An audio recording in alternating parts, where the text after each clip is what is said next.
Hello, welcome to the paper Rational Choice Theory, Implication and Critique. In this paper, we would debate and discuss about the very crucial rational choice theory of religion.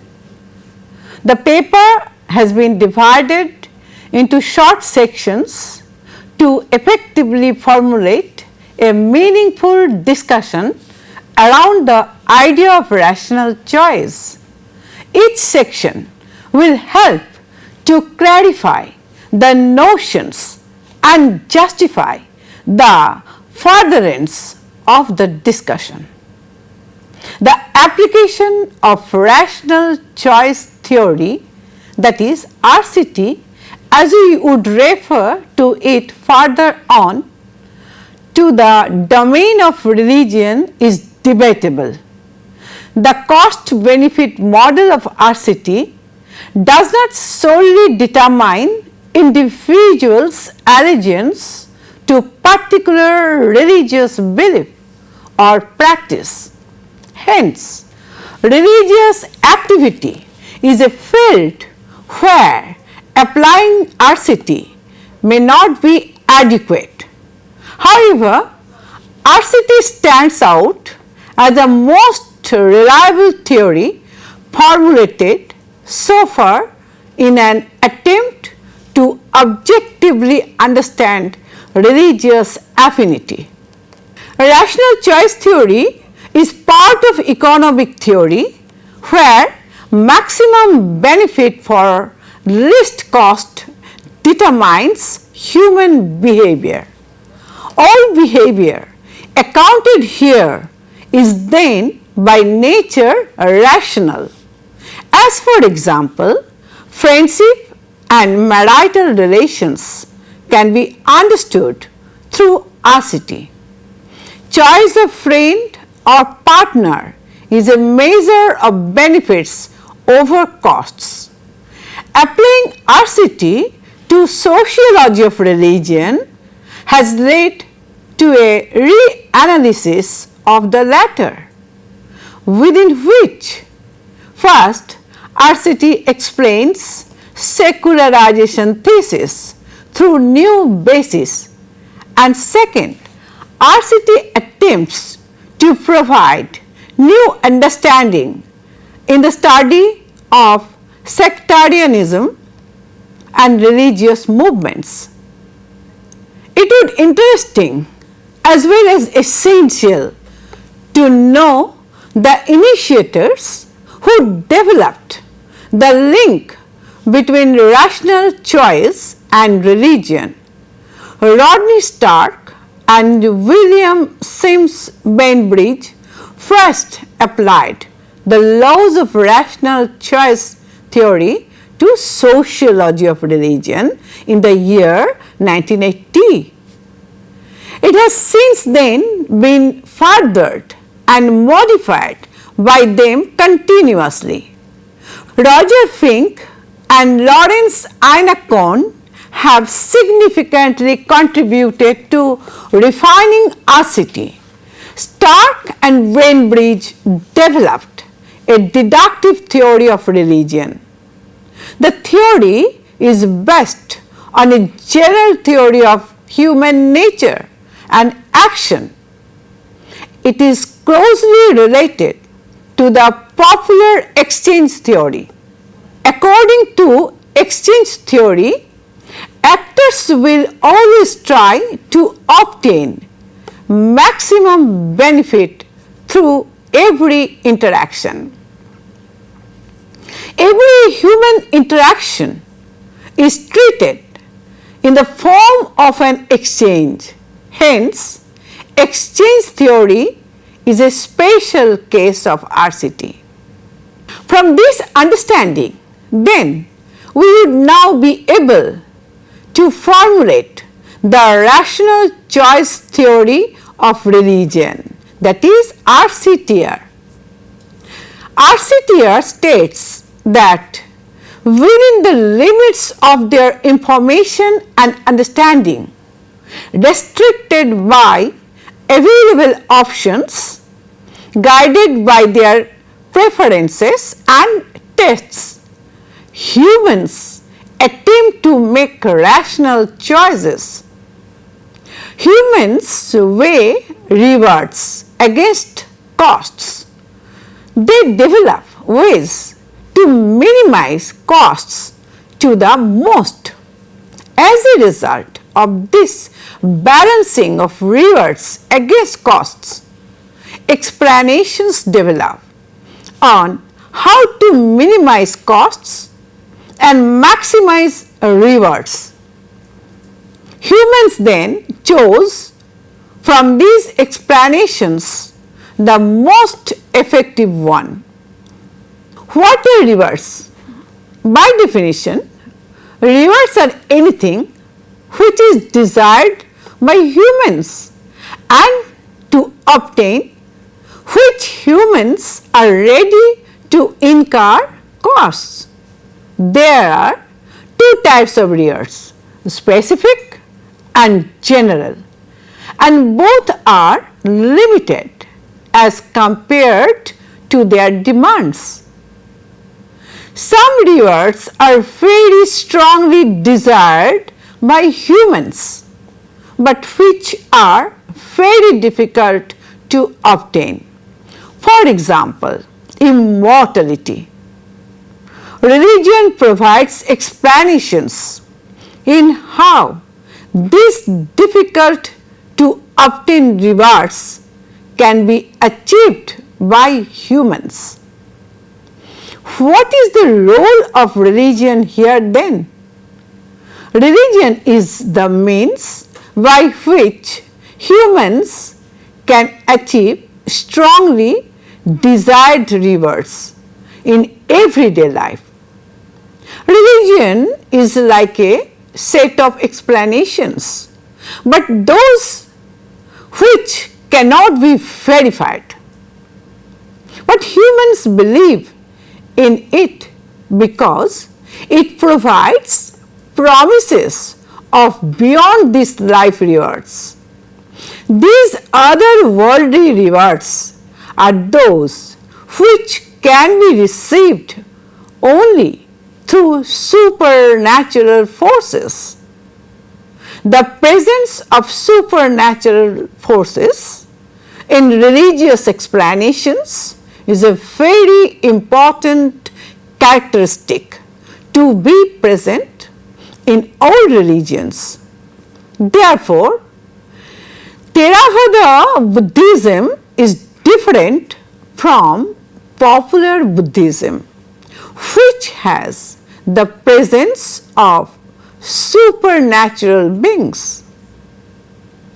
The existence of gods is also very important feature for any system of explanation to be called religion. Gods are considered to be beings which have consciousness and desire. This is accepted by Stark and Finks in their rational choice theory of religion. In our satire, therefore, abstraction in idea of God is not accepted. Hence, Taoism or ground of being are not examples of true gods. The relation of humans to gods is one of exchange. Gods provide rewards which are not available through everyday means. Therefore, according to Stark and Fink, religion consists of very general explanations of existence, including terms of exchange with a god or gods.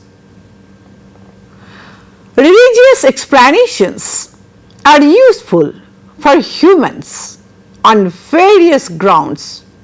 Firstly, they show what gods want from humans and what humans want from God.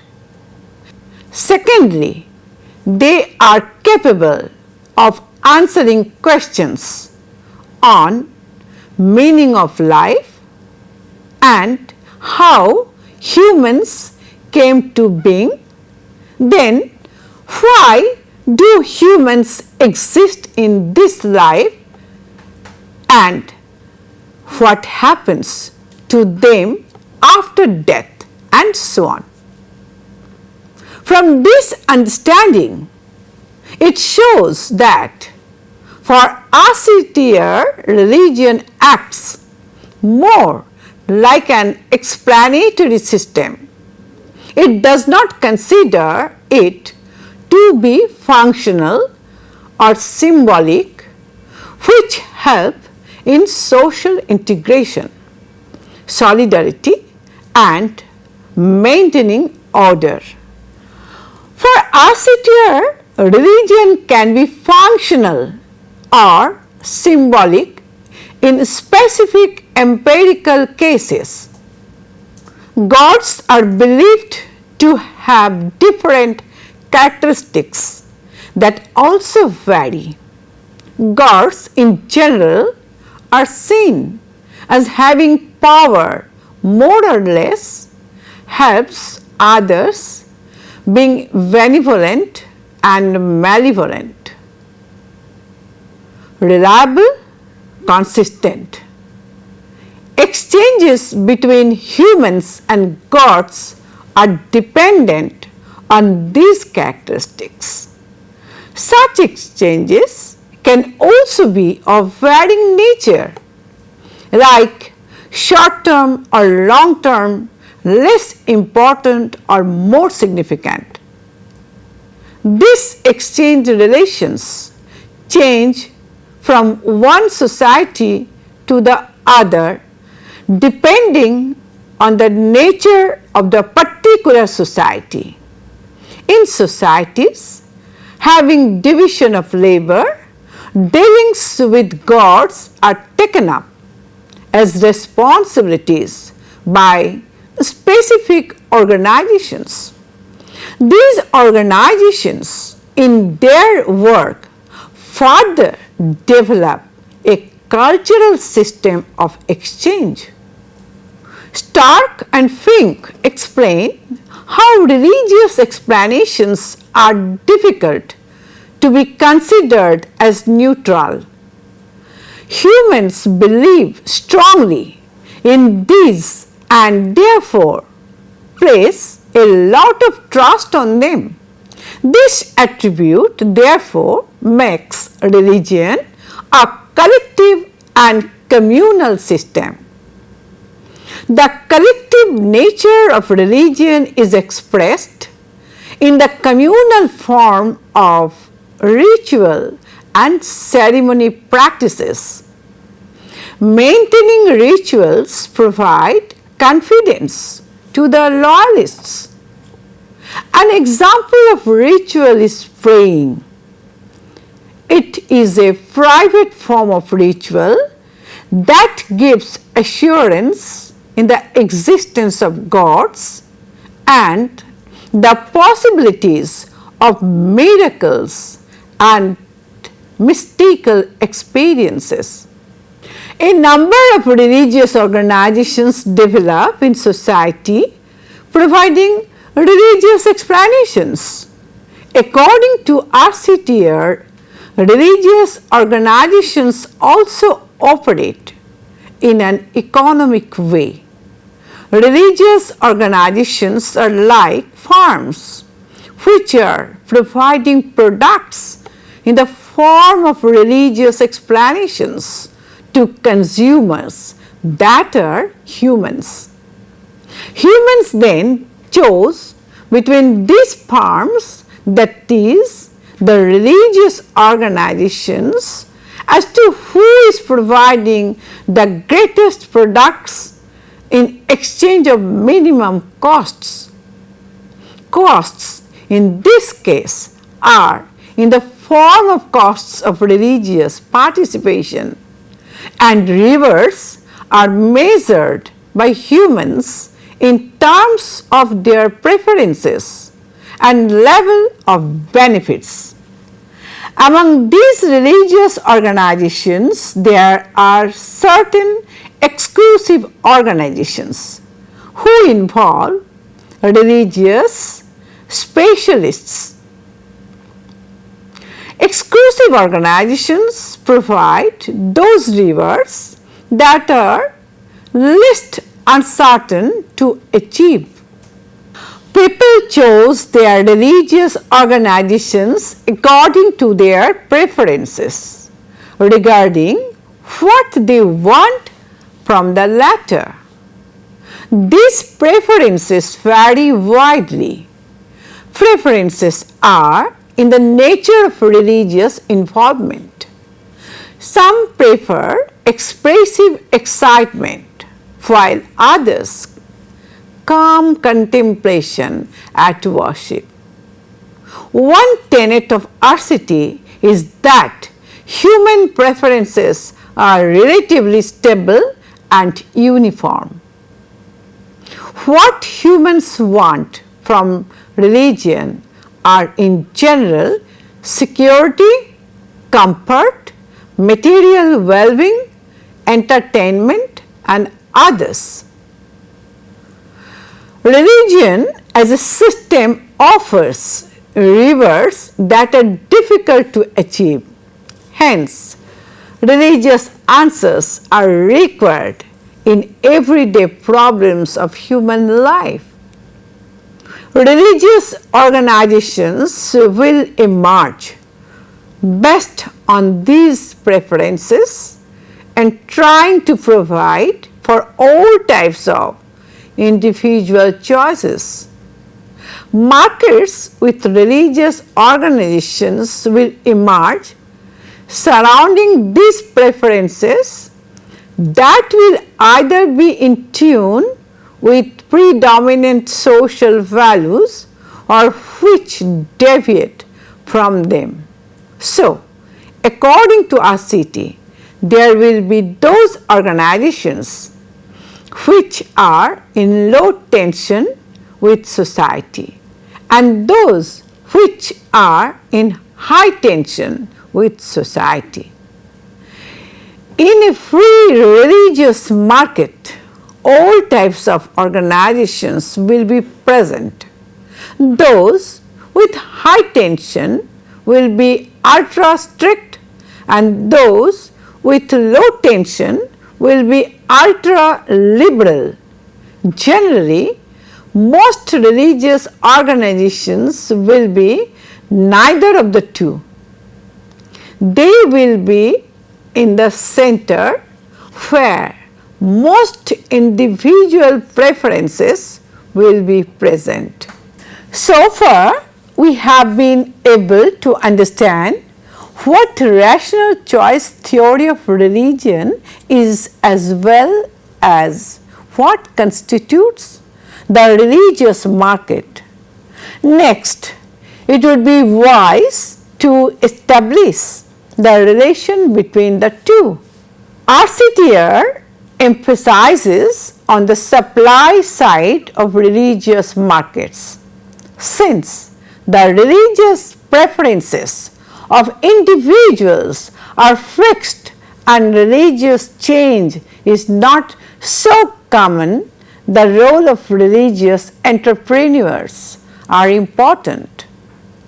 The religious entrepreneurs are those who provide new ways to cater to religious needs.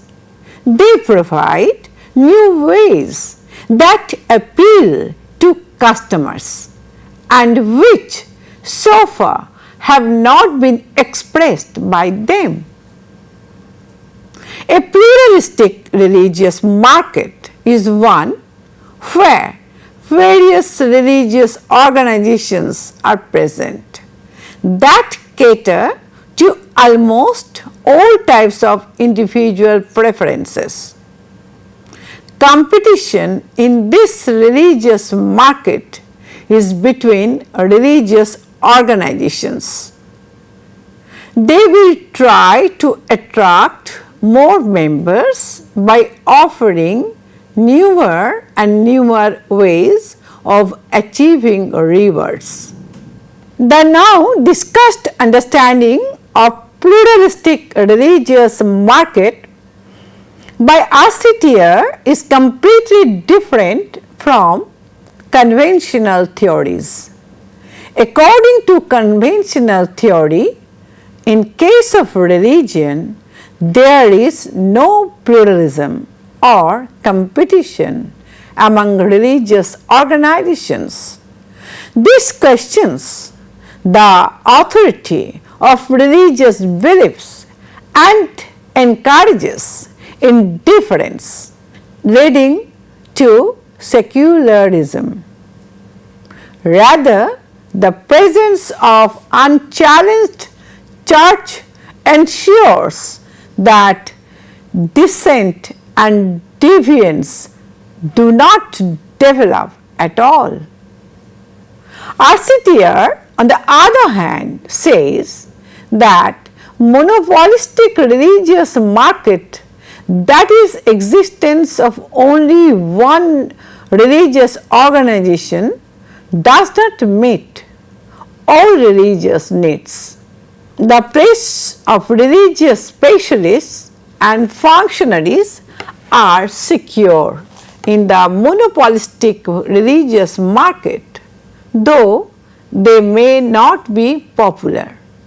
Individual preferences are not seen, therefore, humans have no choice. This results in very few allegiances to the organization and widespread indifference. But if pluralistic religious market is present, individuals can choose according to preference. There will be more religious participation and more promotion of religion will be possible. RCTR believes pluralism will help to develop more and more spontaneous religious participation. There will be more religious vitality among the people. Various studies have been conducted to prove the claims of RCTR. Some studies are in favor of them and some have found limitations in the use of methods by RCTR.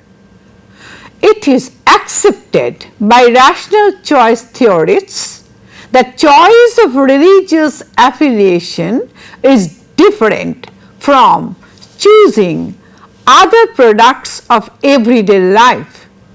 Religious affiliation is received through birth and is believed strongly. So, making changes in religious choices is not very common or easily done. The reason for this, according to RCTR theorists, Stark and Fink, can be explained by social and religious capital.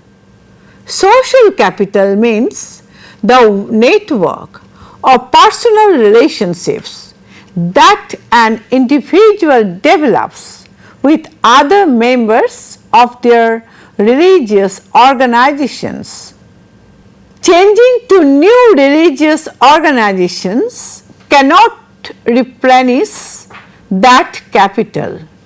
Religious capital is the accumulated stock of religious knowledge and activities in which individuals already make a lot of investments. According to Einacon, the more an individual has religious capital, the more the individual gains satisfaction from religious activity.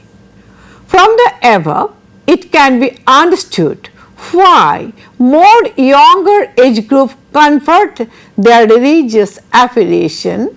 Because they have lesser religious capital.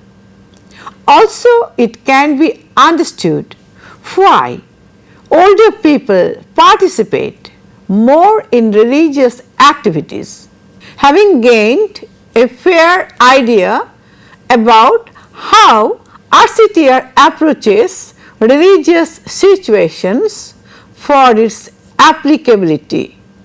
We can now further our understanding by looking at important phenomena like secularization and pluralism. Rational choice theorists have from the beginning rejected the understanding that with modernity there has been more of secularity and marginalization in religion. Secularization as an inevitable process of modern society is a myth. There is a misunderstanding that modernity and religion are not compatible with each other. Losses of religious vitality, indifference to religion, low rates of church membership are not examples of secularization, according to RCTR theorists. They have explained this through the example of United States. Rational choice theorists have challenged traditional theorists by showing how United States, which is one of the most technologically advanced country, is also one of the most religious country. The reason for this is US has a free religious market, while Europe has monopolistic authority and strict regulation. Through their studies of United States between 1776 and 1990, Fink and Stark argue that the development of free competitive religious market resulted in the rise of more religious affiliation and church attendance. Ida Cohn also applied RCTR to understand religious behavior in 18 countries in Europe. More competition in religious market resulted in more church attendance in most of the European nations. Scandinavia is an example of how religious monopoly has reduced religious vitality. In Sweden, subsidies in established church have affected the emergence of other religious organizations. In Germany, bureaucratic rules have affected the same. All these studies therefore reveal that less competition and more monopolist religious market reduces religious vitality. Rational choice theory has also been applied to the empirical field of sects and cults. Stark and Bainbridge and Stark and Fink, through their studies, have defined sects and cults as deviant religious organizations. Sects are deviant religious organization that breaks away from an established religious organization. Cults, on the other hand, refer to deviant religious organization that is entirely new. Both sects and cults are in high tension with the surrounding socio-cultural environment. How are then sects formed? Every religious organization is internally differentiated. Membership to the organization is also directed by such differentiation. Depending on the nature of allegiance, membership can be of better off or worse off or between more powerful and less powerful. These differences lead to conflict within the organization. Such conflicts lead to emergence of different sects. The relatively deprived members break away to form sects. This happens when the former finds that the potential gains are much greater than the potential costs in moving out. Let us then look at the nature of conflict within religious organizations and consequences of such conflict. According to Stark and Bainbridge, there are 4 possible consequences of conflict within the religious organizations. First, the differing parties will balance each other and the group would be able to maintain unity and cohesion. It would be at an equilibrium tension with society. Second, the opposing parties will split the group into 2. One will go churchward and the other will go sectward. Third, the most common possibility is that the powerful majority belief remains prominent and the whole group moves churchward. 4. The dissatisfied group becomes the majority and is able to move and whole group sectward. Fourth, the dissatisfied group becomes the majority and is able to move the whole group sectward. However, this requires special conditions. These outcomes do not all follow the tenets of RCTR. Only in the schismatic sect movements do we find that the economic theoretical basis of RCTR found. Einar Kohn's work includes the principles of RCTR as part of his studies on sects. Einar Kohn has used the approach to analyze the main features of sects in terms of their strictness, conservatism, high levels of participation, low socio-economic social base and others. His work is also significant because of its emphasis on the role and nature of the free rider in religious organizations. The concept of the free rider has been proposed by Einar Kohn in Sociology of Religion. The free rider is that member of the group who does not contribute to the resources or make any effort, yet enjoys the privileges and provisions of the group. Sects are cautious in preventing such tendencies by putting costly demands on the members. They are highly demanding and are capable of restricting those whose commitment is less.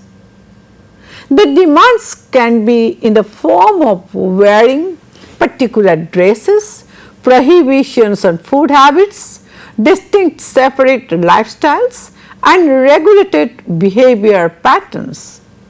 These help the sect to be distinct from the others surrounding it. The demands also ensure that only those who truly value the sect and believe in it will become its member. The high commitment demanded from its members help the sects to avoid free riders in the group. Sects, by maintaining such norms, become relatively segregated groups in society.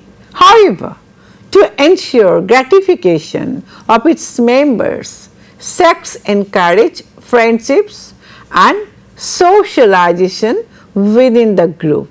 This results in high participation of the members in the life of the sects.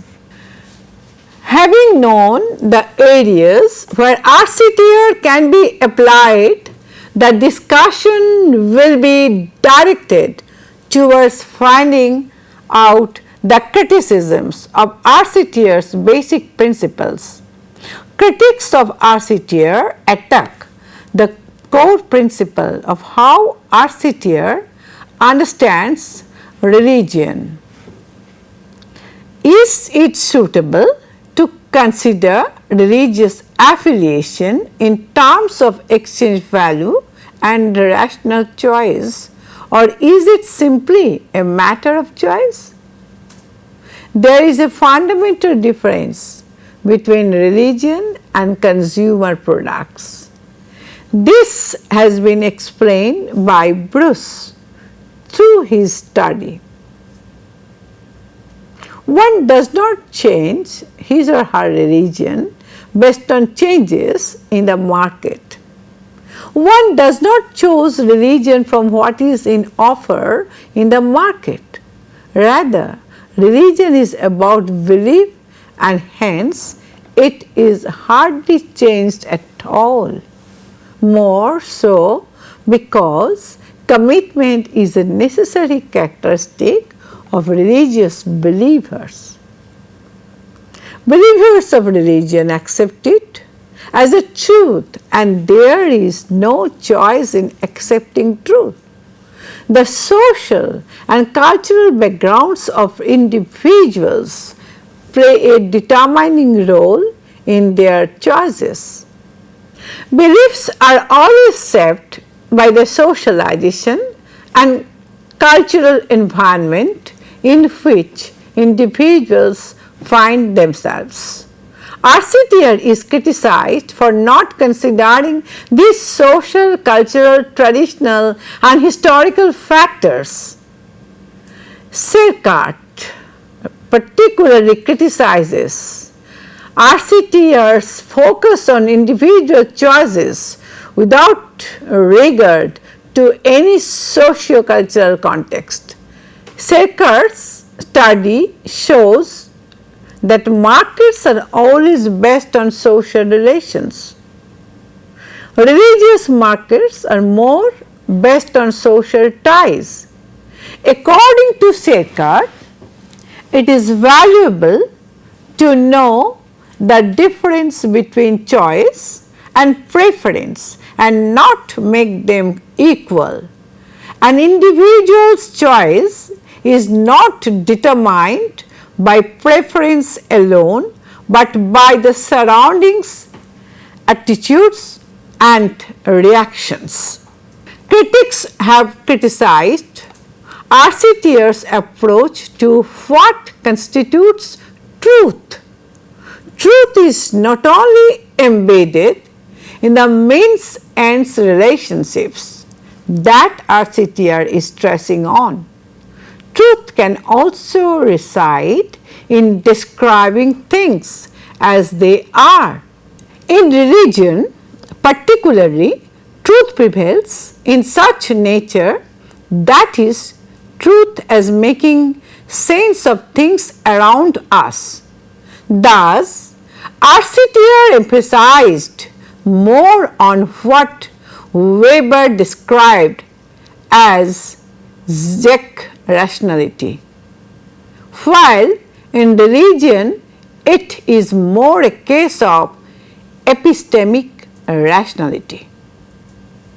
Epistemic rationality is a concept developed by Zerolmak and Porpora, which is especially applicable for beliefs than for actions because it involves making sense of things.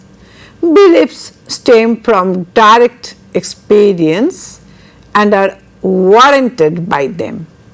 Arcetier, by emphasizing on means-ends rationality, ignores the role of experience as an important aspect of religion. Arcetier also fails in approaching the punishment part of religion, the presence of evil and ethics in religion. The cost-benefit model of Arcetier is also incapable of explaining realization of various over-personal advantages. The cost-benefit model of Arcetier is also incapable of explaining the realization of values over personal advantages and cost in religion. The other very important critique of Arcetier is that it equates religion with the belief in supernatural.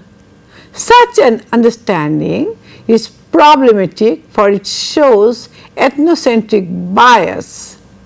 Arcetier mainly serves the exclusivist Western religions and cannot be applied to religions which are non-exclusivist. Finally, critics have pointed out to the neglect of social and cultural influences on religious choice and preference of people. The notion of religious markets is also highly problematic.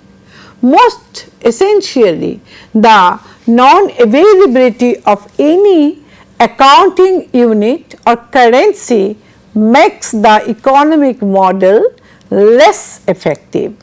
Having discussed the critical points in Arcetier, however, mention should be made of its usefulness in dealing with sects and movements. The cause of sect formations and the role of the members can be discussed at length through Arcetier approach. With the above discussion, we come to the concluding part of this paper. While concluding, we have to acknowledge the major effect of Arcetier on sociology of religion. It has been able to show that religion can also involve active agency and human behavior can be motivated by needs and desires and pursued with the help of means. Arcetier is capable of bringing out religion from the dark zones of irrationality, delusion or false consciousness. We have seen while discussing that Arcetier is guilty of economization of religion, but it is also true in showing the competition amongst religious organizations and the changing loyalties of its followers. Arcetier should be applauded for being able to challenge the long-held belief that pluralism undermines religion. Finally, we can end this paper by summing up that Arcetier is an useful model of aggregate processes which has been able to effectively consider people as consumers of religion. With this, we come to an end of the discussion on the module Rational Choice Theory, Implication and Critique. We will meet again in some other discussion on some other topic. Thank you.